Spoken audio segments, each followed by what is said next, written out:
انسانوں میں سب سے بڑا جذبہ، سب سے بڑا موٹیو جنسی ہے۔ اللہ نے بڑی کشش رکھی، مرد میں عورت کے لیے، عورت میں مرد کے لیے، لیکن عورت پیسیو ہے، مزاجن، وہ اقدام نہیں کرتی، آگے نہیں بڑھتی، مرد اقدام کرتا، آگے بڑھتا۔ یہ جو کشش ہے، اس کے نتیجے میں مرد اور عورت کے درمیان بے حجابی گویا کہ آگ پر تیل ڈالنا ہے، آگ بھڑکے گی۔ اسلام نے اس کو روکا ہے، پورا نظام اس کا معاشرتی، ایک بہت بڑا پردہ پورے معاشرے میں ہے، بہت بڑا پردہ، جیسے یہ چھوٹا سا پردہ آپ کو نظر آ رہا ہے نا، ادھر عورتیں ادھر مرد ہیں۔ اب یہ ہے بہت پیاری آیت ہماری خواتین کے لیے قابل غور۔ نیک بیویاں تو وہ ہیں جو تابع دار ہوں، اطاعت کیش ہوں، مردوں کا کہنا مانے، ان کی اطاعت کرے۔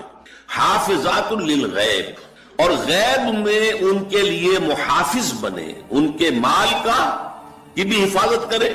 یہ نہیں خیانت کر کے شوہر تو گیا ہوا جو چاہو اس کے مال میں سے جس کو میں جو چاہوں دے دوں، نہیں، یہ اس کا مال جو ہے وہ اسی کا ہے، اس کی خیانت نہیں کرے گی، وہ امانت کے ساتھ حفاظت کرے گی، اور اس کے علاوہ اپنے نفس کی حفاظت کرے گی، اس لیے کہ وہ بھی اب شوہر کی امانت ہے۔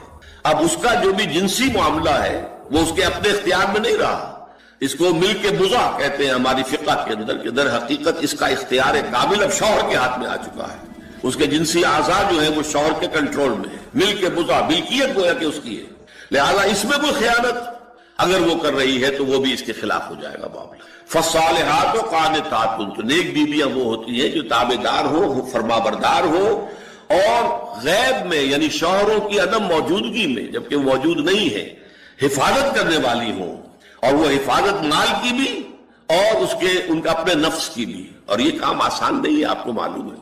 شوہر کبھی 4 مہینے کے لیے باہر چلا گیا ہے، کبھی 1 سال کے لیے باہر چلا گیا ہے، عورت کے لیے اپنے نفس کو تھامے رکھنا، اپنے جنسی خواہشات کو، فرض کی جوان عورت ہے، اس کی اپنی بھی، اس کی بھی تو نفسانی خواہشات ہیں، تو آسان کام نہیں ہے۔ یہی وجہ ہے، آپ کے علم میں ہوگا کہ واقعہ بڑا عجیب پیش آیا تھا، اس کو بیان کرتے ہوئے شرم بھی آتی ہے۔ حضرت عمر رضی اللہ تعالیٰ عنہ اپنی رات کے گشت میں ایک مکان کے پاس سے گزر رہے تھے، تو انہوں نے سنا کہ ایک عورت جو ہے وہ بڑے درد بھرے الفاظ میں کچھ گا رہی ہے۔ اگر مجھے اللہ اور اس کے رسول کا فرق کا خوف نہ ہوتا تو تم دیکھتے کہ اس وقت میری چارپائی جو ہے چرچرا رہی ہو۔ تو اس پر حضرت عمر جو ہے وہ تنبہ ہوا کہ ہمارے لوگ جو ہیں جہاد پر جاتے ہیں، سال سال بھر تک واپس نہیں آتے، تو اس سے تو سوسائٹی کے اندر بہت زیادہ جو ہے ایک اندیشہ اور خطرہ پیدا ہو جائے گا۔ تو انہوں نے اب دیکھیے یہ بات بھی کہ دین میں کوئی شرم اور حیا اس معاملے میں نہیں ہے، کہ اپنی بیٹی سے پوچھا، حضرت حفصہ سے، اب وہ بیٹی بھی ہے اور ام المومنین بھی ہے، حضور کی اہلیہ ہے تو ام المومنین ہے، لہذا حضرت عمر کے لیے بھی ماں کے درجے میں ہے، اگرچہ ہے حضرت عمر کی صاحبزادی، کہ تم مجھے بتاؤ حفصہ، ایک عورت زیادہ سے زیادہ کتنے عرصے تک صبر کر سکتی؟ اور کوئی قباحت محسوس نہیں کی حضرت حفصہ رضی اللہ تعالی عنہا نے، کہ 4 مہینے۔ تو پھر انہوں نے یہ آرڈر نافذ کر دیا، کوئی مجاہد 4 مہینے سے زیادہ جو ہے وہ بحث پر نہ رہے، لازماً وہ آئے چھٹی لے کر اور وہ گھر پہنچے۔ آپ اس کی روشنی میں دیکھیے جو کچھ ہمارے ہاں ہو رہا ہے، امارات میں جو لوگ کام کرتے ہیں، سعودی عرب میں کام کرتے ہیں، باہر کے ممالک میں کام کرتے ہیں، جوان بیویوں کو یہاں چھوڑ جائے، پھر جو قصے ہوتے ہیں، جو سکینڈلز ہوتے ہیں، پھر جب وہ شوہر صاحب تشریف لاتے ہیں تو وہ دیور اور بیوی جو ہے مل کر اسے قتل کرتے ہیں، اس لیے کہ یہاں تو دنیا بدل چکی ہے، دیور کی اور بھابھی کے رشتہ کچھ اور ہی بن چکا ہے، لہذا وہ قتل بھی کرتے ہیں، مال بھی سارا لے لیتے ہیں۔ یہ ساری خبریں آپ اخبارات میں پڑھتے ہیں۔ یہ کیوں ہے؟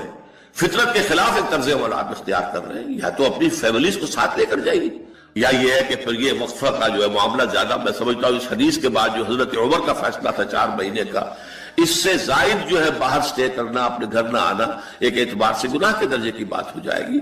علیکم بسنتی و سنت الخلفاء الراشدین المہدیین، تمہارے ذمے ہے میری سنت بھی اور خلفاء راشدین جو ہے میری، ان کی سنت بھی۔ انسانی تمدن کا اہم ترین اور بنیادی ترین مسئلہ کیا ہے؟ تمدن کا ایک ہے انسانی زندگی کا مسئلہ۔ انسانی زندگی کا سب سے پہلا مسئلہ وہی ہے کہ جو حیوانی زندگی کا بھی ہے، اپنی مادی ضروریات، پیٹ کھانے کو مانگتا ہے، سب سے پہلے یہی ہے، اس میں کوئی شک نہیں۔ لیکن اس کے بعد جب 2 انسان ملتے ہیں اور اس سے تمدن شروع ہوتا ہے، اس کا سب سے بڑا مسئلہ ہے انسان کی شہوت۔ اللہ نے 2 جنسیں بنا دی ہیں، مرد ہیں، عورت ہیں، اور ان دونوں کے درمیان تعلق سے نسل آگے چلتی ہے۔ اب اس معاملے کو کیسے ہارنس کیا جائے، کیسے منظم کیا جائے، یہ جذبہ بہت پوٹنٹ ہے. جو فرائڈ نے کہا ہے بس وہ یوں سمجھیے کہ ذرا زیادہ مرچ مسالہ لگا دیا، ورنہ اس میں کوئی شک نہیں کہ یہ بہت ہی پوٹنٹ جذبہ ہے انسان کا. انسٹنکٹ جو ہے سیکس کا انسٹنکٹ وہ بہت مضبوط ہے، بہت قوی ہے.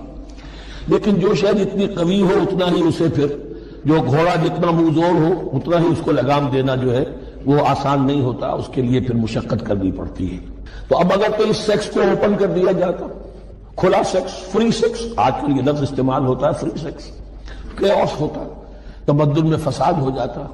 اس کے لیے شادی کا معاملہ کہ ایک عورت کا ایک مرد کے ساتھ رشتہ رہے، سب کو معلوم ہو کہ یہ اس کی بیوی ہے، یہ اس کا شوہر ہے، تاکہ اس طریقے سے نسب کا معاملہ بھی چلے اور ایک خاندانی ادارہ وجود میں آئے. ورنہ تو خاندانی ادارہ بس کیسے وجود میں آئے گا؟ فری سیکس میں تو خاندانی ادارہ وجود میں آ ہی نہیں سکتا. تو شادی کا، نکاح کا یہ رشتہ جو ہے یہ اللہ تعالیٰ نے اختیار کیا اور یہ انسانوں کو سکھایا.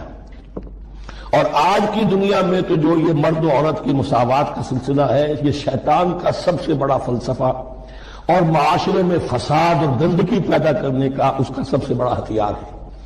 اور اب جو کچھ رہی صحیح اقدار ہماری ایشیا کے ممالک جو ہے زیادہ تر مسلمان ممالک ہیں، ان میں خاندانی نظام کی جو بچی کھچی شکل رہ گئی ہے اس کو برباد کرنے کے لیے یہ قاہرہ کانفرنس اور بیجنگ کانفرنس، اس ایشیا کا گھیراؤ دونوں طرف سے، مشرق سے مغرب سے، کہ عورت کو آزاد کرو، عورت کو اٹھاؤ، ایمینسیپیشن کے نام پر، آزادی کے نام پر، اور مرد و عورت کی مساوات کے نام پر، تاکہ خاندانی نظام ٹوٹ کر رہ جائے جیسے کہ ان کے ہاں ٹوٹ چکا ہے. خاندانی نظام نے، کلنٹن صاحب نے کہا تھا اپنے سال 9 کے میسج میں کہ ان قریب ہماری قوم، امریکن نیشن، بہت جلد اس کی اکثریت حرامزادوں پر مشتمل ہوگی. Born out of wedlock, وہ کسی شادی کے نکاح کے نتیجے میں کوئی وجود میں نہیں آئے ہیں، زنا کے نتیجے میں وجود آئی بھی قوم ہوگی. ون پیرنٹ فیملی رہ گئی ہے، ماں ہی باپ ہے اور وہی ماں ہے، اور وہ دونوں وہ جانتے ہی نہیں. اب وہاں بڑی ایک مہم اٹھ رہی ہے کہ ہر انسان کا حق ہے جیسے معلوم ہو کہ میرا باپ کون ہے. وہاں تو بہت سے لوگ پتہ ہی باپ کون ہے، میرا کیا پتہ. یہ تباہی ہے جو اس معاشرے پر آ چکی ہے، اور ہمارے ہاں بھی لوگ اسی معاشرے کی نقالی پر چل کریں. وَيَسْأَلُونَكَ عَنِ الْمَحِيضِ، اور وہ عورتوں کے ایام ماہواری کے بارے میں آپ سے سوال کر رہے ہیں. قُلْ هُوَ أَذًى، کہہ دیجئے وہ ایک ناپاکی بھی ہے اور ایک تکلیف کا مسئلہ بھی ہے. فَاعْتَزِلُوا النِّسَاءَ فِي الْمَحِيضِ، تو حیض کی حالت میں اگر تمہاری بیویاں ہوں تو ان سے علیحدہ رہو، مقاربت نہ کرو. وَلَا تَقْرَبُوهُنَّ حَتَّى يَطْهُرْنَ، اور ان سے مقاربت نہ کرو یہاں تک کہ وہ پاک ہو جائیں. فَإِذَا تَطَهَّرْنَ،